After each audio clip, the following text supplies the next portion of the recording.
Sir आप लोग DM Jaunpur के यहाँ एप्लीकेशन दिए थे तो उस पर अब तक क्या आदेश हुआ है? देखिए, पूर्व में हम लोगों ने प्रार्थना पत्र नगर पंचायत में व्याप्त भ्रष्टाचार, बोर्ड की अवहेलना, ये मनमाना टैक्स इत्यादि को आरोपों, कुल 15-16 आरोपों के साथ हम लोगों ने पूर्व में प्रार्थना पत्र दिया था, लेकिन वह किन्हीं कारणों से दब गया था और ये नए डीएम साहब आए थे तो एक उम्मीद जागी और आज हम लोगों ने एक प्रार्थना पत्र पुनः 10 सभासदों के साथ हम लोगों ने आज उनको दिया हुआ है। डीएम साहब को? जी, डीएम साहब। पूर्व में आपके द्वारा दी गई जो है प्रार्थना पत्र पर क्या कार्रवाई हुई अभी तक? पूर्व में जो प्रार्थना पत्र दिया गया था उसको तो हमारे ख्याल से दबा दिया गया था कहीं ना कहीं चेयरमैन साहब अपने प्रभाव से, लेकिन ये जो नए डीएम साहब आए इनको आज हम लोगों ने जब प्रार्थना पत्र दिया तो उन्होंने तुरंत एक 3 सदस्यीय टीम बनाकर जांच करने का आदेश दिया और उन्होंने कहा कि आरोप अगर सत्य पाए जाते हैं तो माननीय बसपा नगर पंचायत अध्यक्ष संजय जायसवाल जी का अधिकार सीज कर लिया जाए।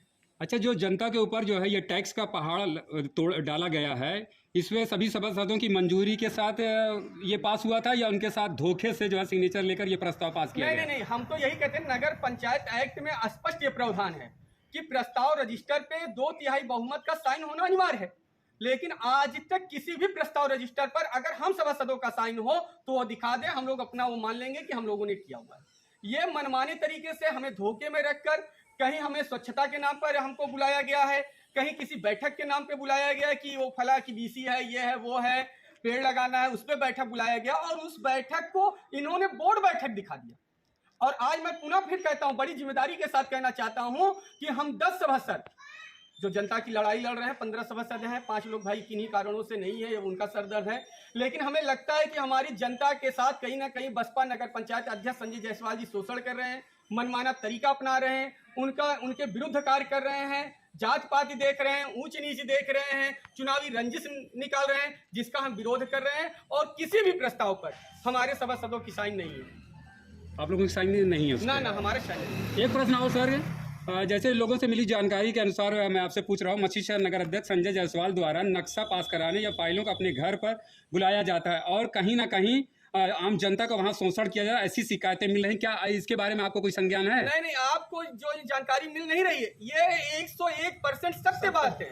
और वही मैं पूछना चाहता हूँ नगर पंचायत से कि नगर पंचायत एक्ट में कहीं पर भी यह प्रावधान नहीं है कि म्यूटेशन पर माननीय चेयरमैन साहब की साइन होगी या कोई पत्रावली यहां से उड़ के किसी की आवाज पे जाएगी, नहीं जानी चाहिए। वहां पे उनको फाइलें जा रही हैं, लोगों को बुलाया जा रहा है और लोगों का शोषण किया जा रहा है। इतना ही नहीं है, धन का भी शोषण किया जा रहा है, जमीन का भी शोषण किया जा रहा है, उनका शारीरिक शोषण भी किया जा रहा है। जैसे सर एक सवाल ये है कि जैसे मेरे पिताजी की ज़मीन है और मकान है, अगर उसको अपने नाम पे हम जो है ट्रांसफ़र कराना चाहते हैं और जैसे उसकी मालियत कम से कम 50 लाख रुपए है, तो उस पर कितना जो है नाम चेंज कराने का टैक्स लगाया गया है? ये तो बहुत अच्छा बात उठा रहे हैं आप पप्पू भाई।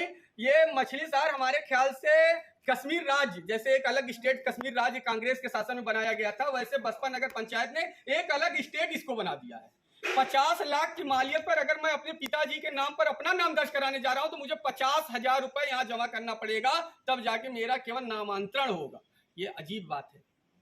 50,000 देना होगा? 50,000 देना। ये जनता के साथ तो धोखा, इससे पहले तो 0 लगता था, कुछ भी नहीं लगता था। ही नहीं चाहिए। आप ये बताइए, आवास विकास के नाम पर यही जनता 2% वहां पर देकर आ रही है शुल्क, रजिस्ट्री कराते समय 2% आवास विकास के नाम पर देकर आ रही है ना भाई, फिर आपको 1% क्यों टैक्स देगी? फिर आप म्यूटेशन का टैक्स ले रहे हैं, नक्शा का टैक्स ले रहे हैं, नामांतरण का टैक्स ले रहे हैं, आवास विकास का टैक्स ले रहे हैं और आप दे क्या रहे हैं जनता को?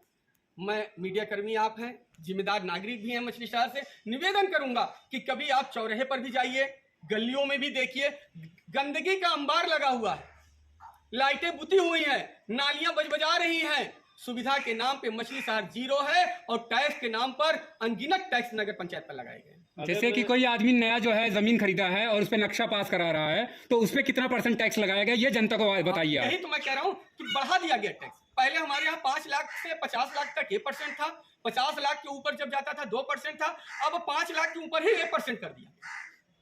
5 लाख के ऊपर ही 1% कर दिया। 1% क्यों ज्यादा? पहले तो 2% नहीं, 10 लाख के ऊपर 2%, 5 लाख से 10 लाख तक 1%, 10 लाख के ऊपर 2% कर दिया गया।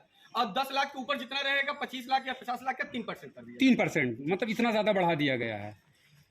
अच्छा, ये बताइए कि जो यहाँ पर 15 सभासद हैं कि आप के साथ सभी हैं या कुछ लोग जो है इनके सपोर्ट में भी हैं? नहीं, कुछ लोग, हम लोग 10 सभासद हैं, 3 सभासद, 2 सभासद उनके साथ जीते हुए हैं, 3 सभासद हैं, एक मुन्ना भाई जी हैं हमारे, एक हस्सान सर हैं और एक गरीब अली जी हैं, जी। जो किन्हीं कारणों से उनका कुछ नैतिक वो हो सकता है, कुछ व्यक्तिगत विषय हो सकता है और किन कारणों से वो हो जाए। तो आपको ये नहीं लगता कि मसीह शहर की जनता के साथ ये बहुत बड़ा धोखा है और कहीं ना कहीं सभासद भी ये जनता को नहीं बता पा रहे हैं कि जो है इनका हमारे तुम्हारे साथ इतना बड़ा धोखा हुआ है? नहीं नहीं, ये देखिए, हम लोग जनता के हित से जुड़े हुए हैं, जनता की बातों की आवाज बन के उठ रहे हैं और जनता अभी, ये तो हम लोग एक स्टेप बाय स्टेप चल रहे हैं।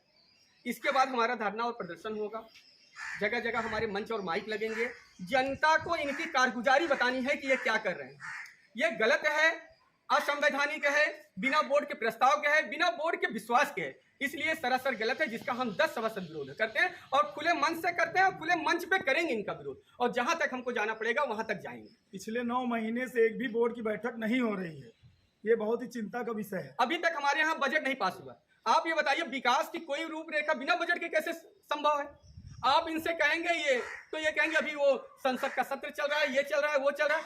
भाई, सत्र भी चला रहे हैं और पेमेंट भी कर रहे हैं, प्रस्ताव भी नहीं है, सामानों का क्रय विक्रय भी हो रहा है, कैसे ये सब चीजें हो रही ये है? भैया, जैसे कि नगर में जो हाउस टैक्स लग रहे हैं, रोड का क्या रेट है और गली में जो है जहां आपका जो है खड़ंजा लगा है उसका कोई? पप्पू भाई देखिए, ये तो इस समय माननीय चेयरमैन साहब ने इसको अपनी एक जैसे कहते हैं ना, जमींदार थे, जमींदार चले गए, इन्होंने एक जमींदारी प्रथा यहाँ पे लागू कर दी है। जो उनके मन में आ रहा है वही मनमाना कर रहे हैं। हम लोग तो मांग रहे हैं कि आप आइए खुले मन से, हमको दिखाइए, हमारे रजिस्टर दिखाइए, बोर्ड प्रस्ताव दिखाइए, किस पे हमारे साइन हुए हैं वो दिखाइए, क्या टैक्स लगाएंगे वो बताइए, लेकिन ये सब बताने के लिए वो तैयार नहीं है। और उनका सीधा सा एक प्रश्न है कि मेरी जो मर्जी होगी मैं करूंगा, आप लोगों को जो करना हो वो करिए।